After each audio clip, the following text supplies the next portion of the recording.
After 2 decades of begging, cajoling, and wishing for it to be real, the Final Fantasy VII Remake is finally in production at Square Enix.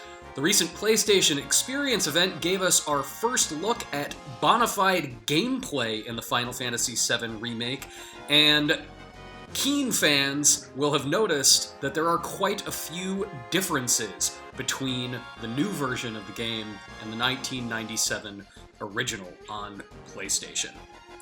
The most noticeable difference up top are character redesigns.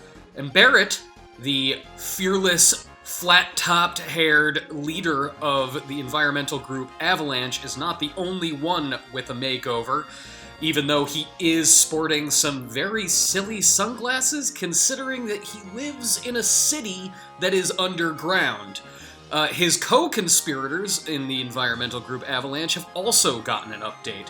Biggs, Wedge, and Jesse have all been upgraded from pudgy cartoon people to more realistically proportioned human beings in the new trailer. Their English dialogue remains pretty similar to the official.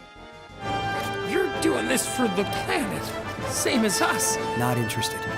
The perspective has also changed on the action. Unsurprisingly, our view of the Mako reactor Avalanche is attempting to destroy has changed.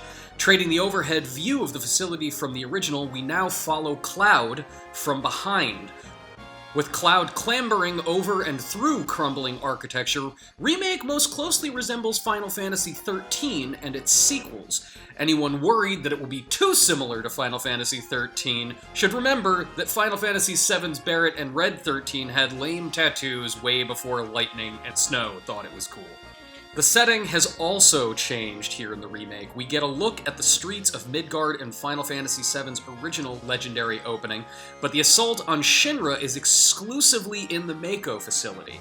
In this trailer, we see Cloud and Barrett fighting Shinra soldiers in the middle of city streets blocked off by a few cars.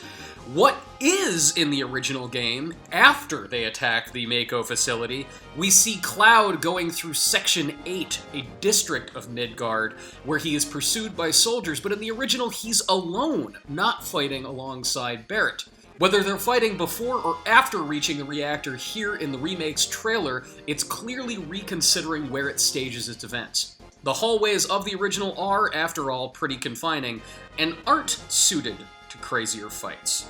Battles are clearly different in Final Fantasy VII Remake.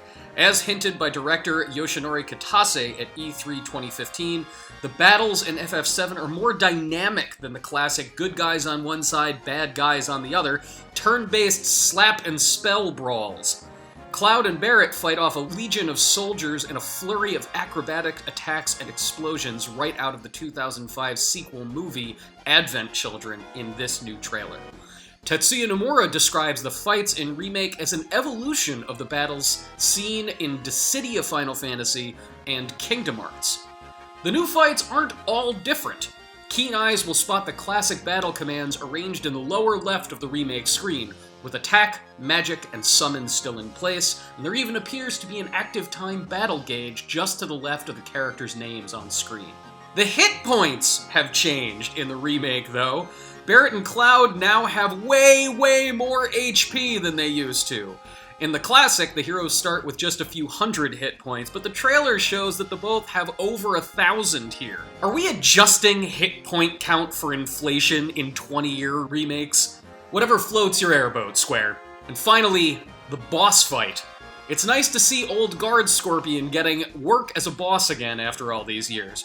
The first big mech Cloud and Barrett need to take down seems to have aged gracefully, mostly the same but depicted in more detail. There is one small difference. Guard Scorpion starts the fight with his tail up rather than down in the remake, and that's precisely when you're supposed to not attack. If you do, it shoots you in the face with lightning.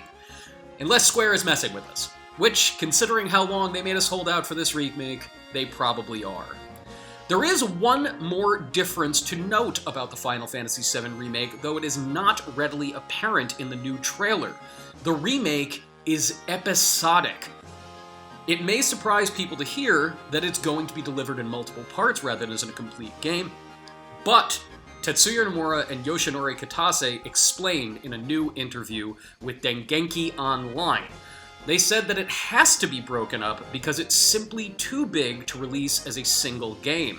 Since they want to achieve, as they put it, a full remake, they believe it has to be made in multiple parts. As to how long those episodes will be and how frequently they'll be released, we'll have to wait for more information.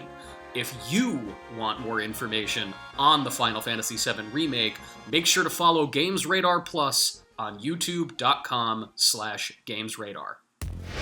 That was a pretty sweet video, right? If you want to see more, go to GamesRadar's YouTube page over here. Or if you want to read, maybe up your game a little bit, go to GamesRadar.com.